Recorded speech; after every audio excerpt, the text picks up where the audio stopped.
What's going on, everybody? How you doing? It's John Brewer here with the Socially Distanced Supper Club. We're in Boca Raton today, and you probably don't recognize what that is, but you are going to recognize when I go inside. So this is a new concept.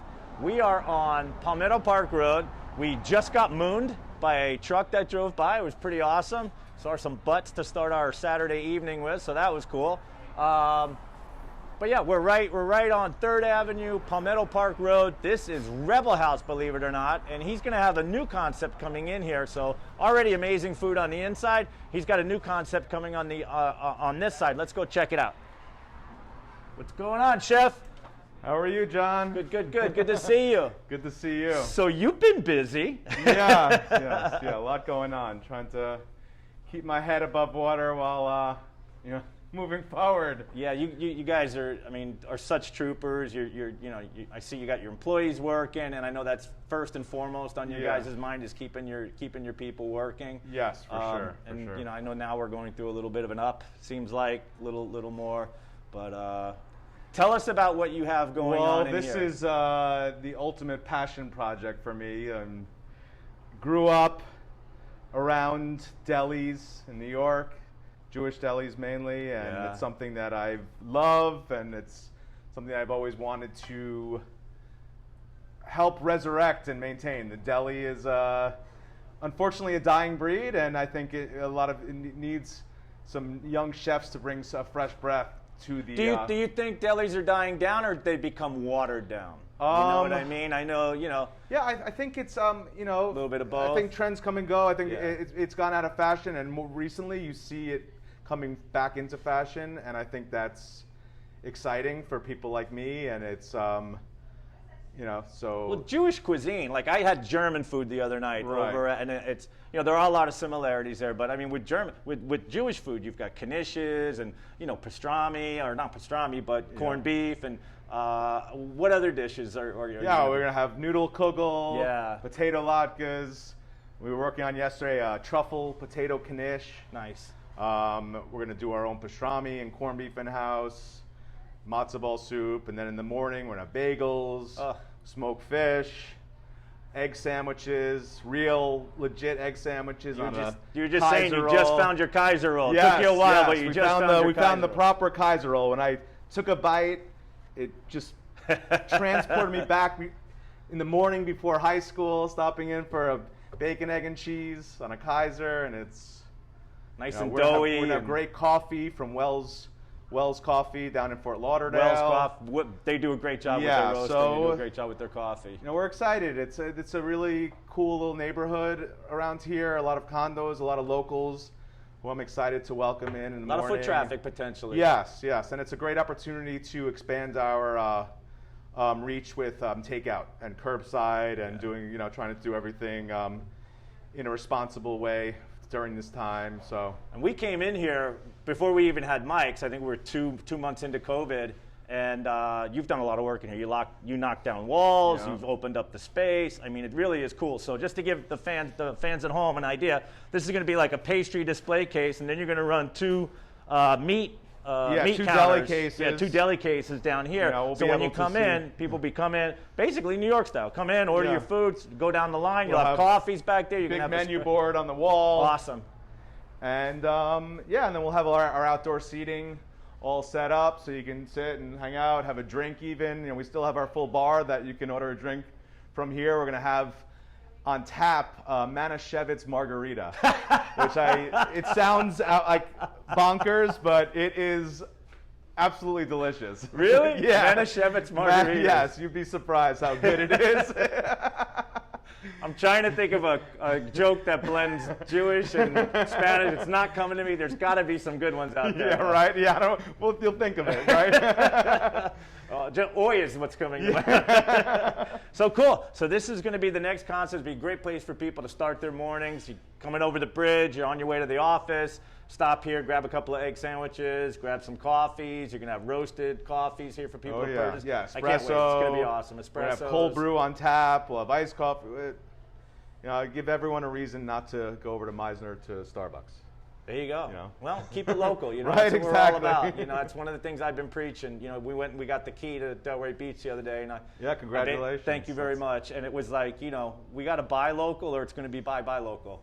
And I think that's the one thing coming out of COVID is the people at home have kind of realized, you know, when I spend money here, it's going to go to your daughter's dance lessons. You know what I mean? That money stays here. It doesn't go off and buy somebody's vacation home in Aspen. You know, it stays here. So I think that's one of the messages we've been able to get across to people, and especially with the restaurant industry. I do, you know, no offense against those guys. I think there's a place for your Starbucks and your Chipotle's I mean, I go to Starbucks and stuff like that. But if I can get quality food from a local guy, I'm doing that. You know what I mean? It's a better experience, in my opinion. Most of the time, it's a better experience, and people put love and passion behind everything that they do, which I know you do because you've been doing this a while. I knew you from Max's Harvest and Max's Social House, and then you went over to Maisie's, and then you opened this place up, and now we're dealing with COVID. And what I love about your spirit is you're not stopping. You know what I mean? You're still innovating. You're still being creative. You're not resting on your laurels. You're not sitting here going, God, I hope things get better for me. You're proactive, like, how can I make things better? And that's inspiring to see on our end, so I just want you to know that. Thank you. I appreciate that. So let's go check out some stuff. We're going to go into the restaurant now. Go. And I got to say, I've always loved this restaurant because everywhere you look, there's just great details everywhere. You know, you just, everywhere you look, there's just a cool piece of artwork or neon lighting or the fixtures. It's a great place. And what I really want the fans at home to know about, if you haven't been to Rebel House yet, is they've got tons of outdoor seating. Look at that. He's got garage doors that absolutely flip right open. So these folks sitting over here are basically sitting outside. You know, the one thing they said about if you can't dine outside, then if you can dine in a place that's well ventilated, well, I don't think you can get any more well ventilated than that. He's got double doors wide open here. He's got garage doors wide open here. He pulled a lot of the tables out of here, so you've got plenty of seating, plenty of distancing. My wife's head on the mannequin. Is that your wife's head on here? I was going to say hello to her, but I don't want you to get mad at me. Does she always dress like this? Always. Wow, always. you're a lucky man. You're a lucky man, guy. Yeah. So as you guys can see, there's lots of outdoor seating here. Tons of outdoor seating. I mean, you're looking at probably 30, 40 people that can sit out here. And what do we have going on here? All right, so we have a dish that's on our menu, our Chinese barbecue spare ribs with marinated cucumbers. Wow. And they're one of my favorite dishes. One of the things I love about your food is you do a lot of like Chinese. Sure. You know, it's well, obviously you're Jewish, right? And the Chinese food, like the old joke, you know, Christmas time's coming up, and I always remember the old memes where it's like the Chinese place. Thank you so much to our Jewish customers. We don't know why you pick Christmas Eve. Yeah, exactly. But the only place that are open Chinese for food us, is right? big. Yeah. And I know you've always kind of put your own little flair on everything. You know. Yeah. Yeah. I love cooking the familiar, the dishes that really kind of speak to everyone, and then pulling them in with comfort, and then making little twists and kind of maybe surprising people a little bit sometimes. Exactly. So that's the way I like to eat, and I think I've, over time in this business, cooking for a long time, you realize you stop cooking for yourself, and you're cooking for others and what they like, and not, you kind of get past your ego a little bit, and that's probably the most difficult part of becoming a successful chef is learning that. At least that's what I found. So that's real interesting. So you found you had to kind of adjust what you were making to kind of, I guess, please the masses, or kind of think about a bigger picture. You could put it that way. Sure. Caesar and I had that conversation, and he told me, I had to turn the sauce down a little bit. Right. You know, like he likes it hot,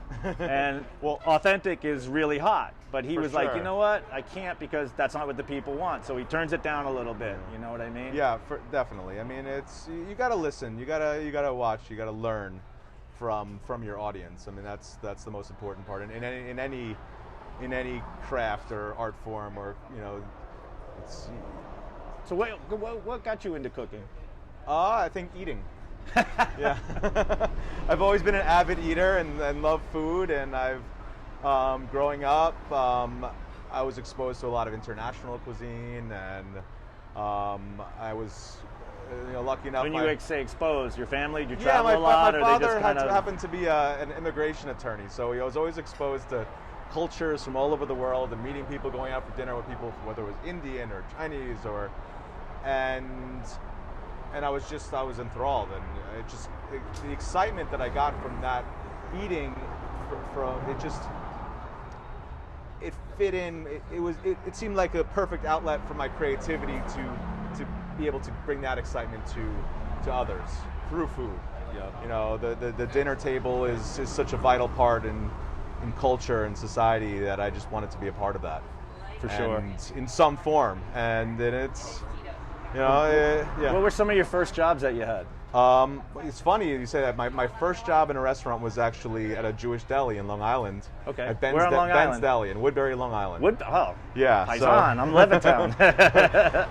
So Woodbury, and then they have the Ben's here on West BOCA, the same Ben's, and so I've come full circle now, opening up my own deli. So it's my father said to me the other day, once a deli man, always a deli man. I think that something about that rings true. Well, that's awesome. Yeah. So have you guys have anything coming up that you want to let the people know about, let the fans know about? Yes. We have a great menu for Thanksgiving. And you're still taking orders, right? Yeah, till Monday night, and we'll see. Sometimes I've been known to take orders for events like this way too late, and just makes my life a little more difficult, but I'm open to it. So everything but the turkey. So I figured everyone's very particular about their turkey, so I said, why don't you make your own turkey and I'll fill in all the blanks around it. So we have a ton of choices in sides, and everything from butternut squash soup to scalloped potatoes, cauliflower gratin, stuffing with confit duck and apples. Nice. Well, I got to say that makes a lot of sense because, what they're recommending and what I know a lot of people are doing is they're not dining out in mass. So it used to be, hey, you're bringing the sweet potatoes, you're bringing the green beans, I'm bringing whatever. And now basically you're saying, let me take care of that. You cook the bird, I'll take care of everything else. Right, exactly. I thought it'd be fun. And you're doing a little thing on Wednesday too? Yeah, Wednesday. I mean, Thanksgiving Eve has always been a big night for me to let loose and come home, and you're visiting your friends when you're in college, or and so we're doing like a theme, like a way for us old folk to feel like we're coming back from college again, and we're gonna have a keg party, and obviously we're gonna be responsible, and everyone will be wearing masks and doing the best we can. We're gonna have a DJ, and it'll start around 8:39. We'll open up the doors and turn up the music, and try to celebrate this festive time as much as possible. It's not normal. It's not a typical Thanksgiving, but it's you want to make it as close to normal as possible, as much as we can. Exactly. I think that's important, as much as we can, and of course observing regulations and doing the best you can, best practices.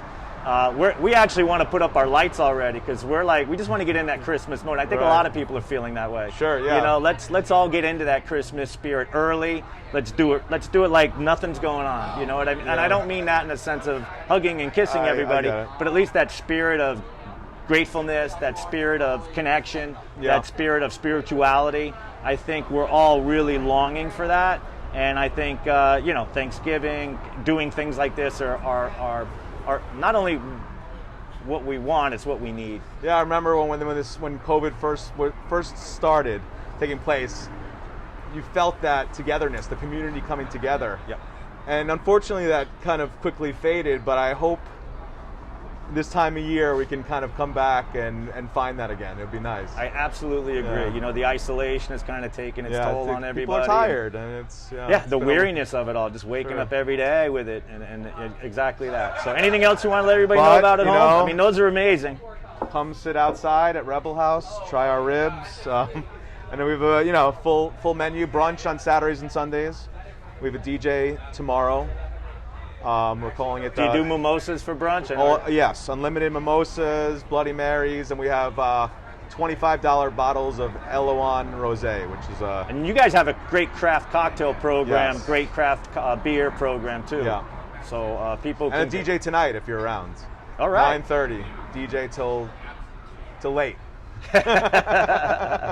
Well, good stuff, man. We appreciate you guys. Rebel House down in Boca Raton, corner of Palmetto Park and 3rd Avenue, I think. Was it 3rd Avenue? Yes. Yeah. Anyway, right down the road from, it's just east of Federal Highway. If you haven't tried Rebel House, what are you waiting for?